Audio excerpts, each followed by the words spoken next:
Hello, j'espère que vous allez bien. Je reviens pour une nouvelle vidéo et on va parler des sorties littéraires du mois de novembre. Il y a pas mal de sorties qui m'intéressent. J'aime beaucoup le mois de novembre parce que bien évidemment c'est mon anniversaire, mais c'est trop bien pour rester dans son plaid, lire de bonnes lectures et le mois de novembre me présage plutôt de bonnes lectures. Avant toute chose, si vous aimez ma chaîne YouTube, n'hésitez pas à vous abonner, ça me fait super plaisir et ça me permet de faire évoluer ma chaîne. Le 4 novembre sort Destin de sorcière, le tome 2, écrit par Liselle Samboury. Je n'ai toujours pas lu le tome 1, il faut dire que je l'ai même pas acheté, mais à chaque fois que je le vois, il me fait super envie. Bien sûr, je ne vais pas vous parler du résumé d'une tome 2, puisque moi-même j'ai pas lu le tome 1 et j'ai pas trop envie de me spoiler. Mais par contre, ce que je sais, c'est que dans le tome 1, on va parler de sorcière. On va suivre Voya qui est une sorcière et qui attend l'appel de ses pouvoirs. On va suivre en fait toute sa petite histoire. J'aime beaucoup les histoires de sorcières, je trouve ça trop chouette. Le chat dormait tranquillement et là, comme par hasard, il décide que c'est le moment de faire la Java dans ma bibliothèque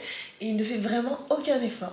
Ça me donne bien envie parce que j'aime beaucoup les histoires de sorcières et je suis assez curieuse de savoir ce que ça donne. Ensuite, le 6 novembre sort Atalante, la naissance d'une guerrière, écrit par Cassandra Lambert. J'ai jamais lu un de ses livres, mais je sais que l'Empire des femmes a fait grand bruit et j'ai entendu beaucoup de bien sur ce livre, mais j'ai jamais pris le temps de m'intéresser à cette autrice. Je pense que pour ce livre-là, c'est un petit mélange entre le résumé et la couverture qui m'ont fait dire « Allez, peut-être que t'aurais envie de découvrir cette autrice avec ce roman-là ». Ce qui m'a donné envie de découvrir ce livre, c'est un mélange entre cette jolie couverture et aussi le résumé et un tout petit peu l'envie de découvrir cette autrice. Je me dis que si elle a écrit des livres que tout le monde aime tant, alors peut-être que celui-là sera tout aussi bien. Nous sommes dans la Grèce antique et évidemment à cette époque-là, l'héroïsme c'est plutôt les hommes et ça se conjugue plutôt au masculin. On va suivre l'histoire de Alatante qui est une exception bénie des dieux. Elle est déterminée et rapide et elle compte bien intégrer le clan des Amazones. Évidemment, c'est une guerrière, mais elle a quand même une faiblesse, Asclépios. Elle ne doit jamais tomber amoureuse ou sinon ses sentiments auront sa perte. Ça me rend un petit peu curieuse de savoir si elle va tomber amoureuse, si elle va arriver à intégrer le clan des Amazones. Tout ça, franchement ça m'a l'air d'être plutôt chouette. J'aime assez les femmes qui sont des guerrières, même si j'aime aussi les femmes qui sont pas forcément des guerrières, mais j'avoue que ça a l'air d'être un thème assez intéressant qui est traité dans ce livre. Je vous en dirai des nouvelles si je le lis. Le 7 novembre sort La guerrière noire, écrit par Willow Smith et Jess Handel. Je l'ai mis dans ma liste pour deux raisons. Je suis hyper curieuse de lire ce qu'elle écrit, Willow Smith. Vraiment, je suis très curieuse. J'avoue que je suis pas forcément son actualité de très près. J'ai écouté ses musiques de temps en temps, mais sinon je suis pas de très près. Par contre, je suis vraiment très curieuse de savoir qu'est-ce que son livre vaut et si ça pourrait me plaire. Ici, on est plus sur une fantaisie historique. On va suivre l'histoire de Yafeu qui est enlevée par des marchands d'esclaves. Elle va donc tout perdre en une seule nuit. Sa vie, ses proches, elle va tout perdre en un jour. Une fascinante combattante va l'inviter à naviguer vers des contrées inconnues. Elle va évidemment la suivre et elle va débarquer dans un royaume du Nord où tout lui est étranger. Que ce soit des hivers glacials aux traditions assez cruelles. Yafeu va devenir la servante de la princesse Fédis. Elles vont toutes les deux lier une amitié alors que tout les oppose, excepté leurs aspirations à se forger leur propre destinée. Ça m'a l'air d'être assez sympa, j'ai hâte d'en découvrir plus, de la voir essayer de devenir guerrière et de voir aussi leur amitié, de voir ce que la princesse va devenir. Vraiment, ça m'a l'air d'être assez chouette. Je suis vraiment très curieuse de ça. Après, au niveau du résumé, je trouve que ça a l'air d'être assez sympa et d'une fantaisie qui a l'air de se lire, donc on verra bien. Mais je suis plutôt curieuse de savoir comment elle va essayer de devenir guerrière et comment elles vont toutes les deux forger leur destin. Ensuite, le 6 novembre sort Ombreline, écrit par Manon Frageton et illustré par Maude Béjon. J'aime assez les romans de Manon Frageton, je trouve que c'est assez sympa et j'en ai plusieurs dans ma bibliothèque. L'ouverture est trop mimi, je sais pas, ça m'a tapé dans l'œil et je me suis dit j'ai trop envie de le lire et d'essayer de voir ce que ça donne. Dans cette histoire, on va suivre Ombreline qui aime les enfants de la nuit. La fée démêle les peurs jusqu'à ce qu'ils s'endorment paisiblement. Mais une nuit, elle va rencontrer Célestin et elle ne va pas réussir à démêler la peur. Il y a une épaisse brume de chagrin qui est autour de lui. Dans ce livre, le thème principal, c'est l'inceste. J'avoue qu'au premier abord, comme ça, tu te dis « Ouais, je pense pas que j'ai trop envie de lire ce livre, mais c'est quand même un thème important. » Et je trouve que Manon Frageton fait très bien ça, avec notamment d'autres livres, donne encore plus envie de me plonger dans cette lecture. Même si ça m'a l'air d'être un récit assez dur, je pense qu'il est aussi nécessaire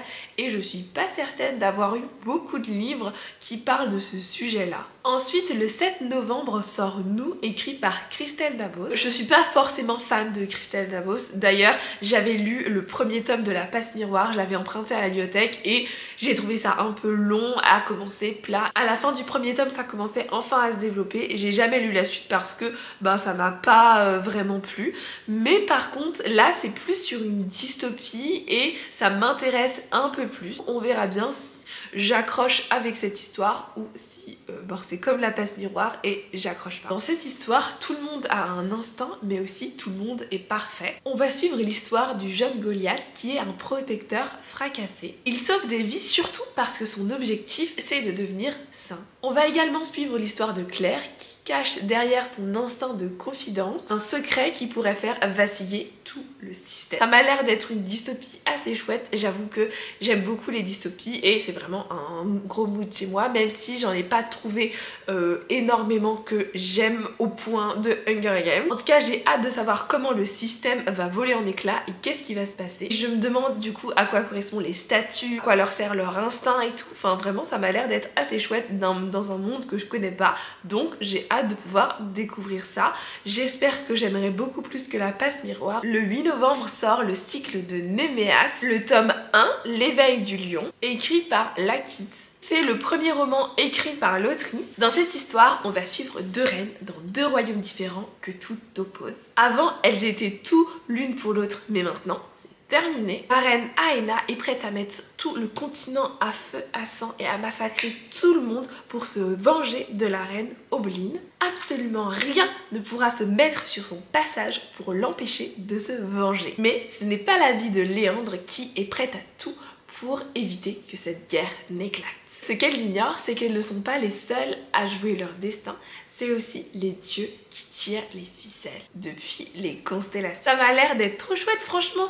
À chaque fois que je lis les résumés, je me dis « Ah, ça a l'air chouette !» Une guerre entre deux royaumes, entre deux reines, avec des dieux et tout, ça m'a l'air d'être plutôt sympa. J'aime assez bien les guerres entre deux royaumes, mais là, le fait que ce soit entre deux reines, ça m'a l'air d'être chouette. Et en plus, la couverture, mais elle est à tomber par terre, je l'adore, je la trouve vraiment trop belle et je sais pas, ça me donne encore plus envie de me plonger dans cette histoire. Si je devais lire que quelques livres dans cette sélection, je penserais beaucoup pour lui parce que vraiment il a l'air d'être trop bien et c'est parfaitement à mes goûts. Cette sélection ne serait pas pareille sans un cozy mystery parce que vous savez à quel point j'aime les cozy mystery. Le 14 novembre sort Comment résoudre votre propre meurtre, écrit par Christine Perrin. C'est un tome 1 et rien que le titre, ça me donne envie de le lire. Dans un petit village anglais de Castle Knoll, une voyante va prédire à Franz qu'elle va finir assassinée.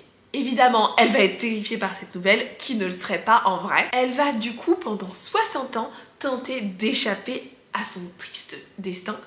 Malheureusement, en vain. Évidemment, personne n'avait pris Franz au sérieux. Une voyante prédit qu'elle sera assassinée. Ils l'ont pas vraiment prise au sérieux. Maintenant qu'elle est morte assassinée, ils n'ont pas le choix d'admettre que la voyante avait raison. Franz avait tout prévu dans son testament et donc elle va laisser à son entourage essayer de deviner qui l'a tué afin d'hériter de sa fortune, sinon rien ne leur reviendra. Je trouve ça trop chouette comme histoire. Je trouve que ça a un petit côté original avec une voyante qu'elle prédit qu'elle va être assassinée. Je trouve ça un petit côté original et ça me plaît. Je suis sûre à 70% de le lire, au moins de l'acheter parce que vraiment il me tente de ouf et vous savez à quel point j'aime les cozy mystery. Et pour en avoir lu des tonnes, je vous invite à aller voir ma vidéo sur tous les cozy mystery. Si vous ne l'avez pas encore fait, ça peut être super intéressant si vous voulez vous lancer dans ce genre. J'ai encore jamais lu de livre comme ça et donc ça me tente un un max. Le 15 novembre sort Les Sirènes aussi Fête Noël, écrit par A.L. Morgan. J'aime beaucoup le titre et j'adore les sirènes. J'ai regardé, vous savez, le reportage là avec les sirènes et tout. C'est trop bien. Je me dis mais waouh, elles sont incroyables, comment elles font pour retenir leur souffle aussi longtemps. Je trouve ça vraiment incroyable et je les trouve trop belles.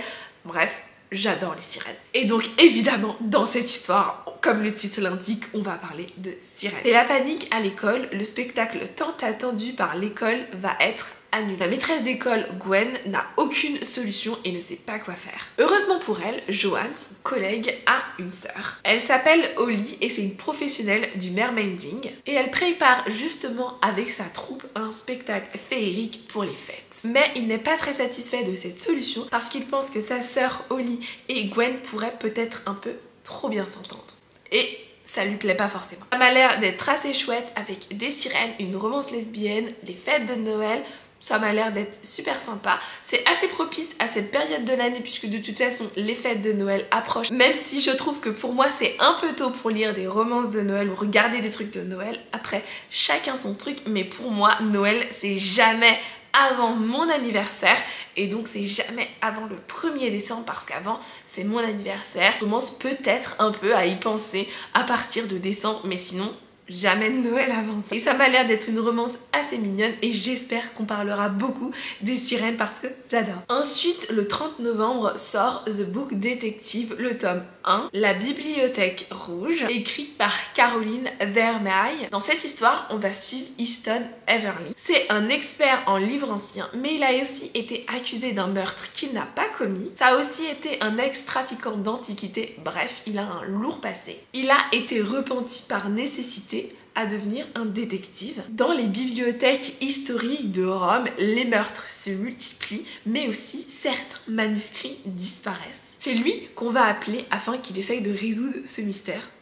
Ça me fait penser à Scooby-Doo, ce que j'ai dit. Mais bref, on va l'appeler pour qu'il essaye de résoudre cette enquête et donc on va suivre toute cette aventure. Ça m'a l'air d'être plutôt sympa. Après, je me demande bien ce que l'histoire va donner. Je suis assez curieuse. C'est pas forcément le livre qui m'a fait le plus envie dans cette sélection, mais je suis plutôt curieuse. Le 6 novembre sort Ruby Circle, Tous nos secrets, écrit par Jeanne Hoche. Dans cette histoire, on va suivre Louisa, qui souhaite un peu se faire oublier des paparazzis parce qu'elle est la fille illégitime d'une star de la chanson. L'Académie Highclere est la solution idéale pour elle. C'est une école d'élite protégée, donc là-dedans, elle risque pas de se faire embêter. Hélas, dès son arrivée, le garçon le plus influent de l'Académie va la remarquer. Avec Atlas, elle se retrouve malgré elle au centre de l'attention et elle va rejoindre le club assez fermé Ruby Circle. C'est une confrérie où l'argent et le pouvoir semblent pouvoir exaucer tout ce que vous souhaitez. Elle va faire la connaissance de Théo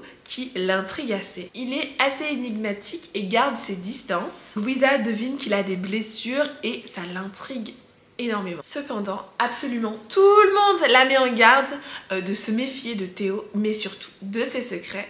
Évidemment, il n'y a pas d'histoire, sinon elle va essayer de comprendre qui il est, tout ça. En tout cas, ça m'a l'air d'être une romance assez sympa et ça me donne un peu envie de savoir quels sont les secrets de Théo et est-ce qu'on va finir par les découvrir. Et voilà pour cette petite sélection de livres. J'ai pas sélectionné beaucoup de livres ce mois-ci, mais ils sont tous plus ou moins sympas, donc ça me donne vraiment envie d'en savoir plus. N'hésitez pas à me dire dans les commentaires si vous avez des livres qui vous intéressent dans cette sélection ou si vous avez découvert des livres qui vous donnent particulièrement envie.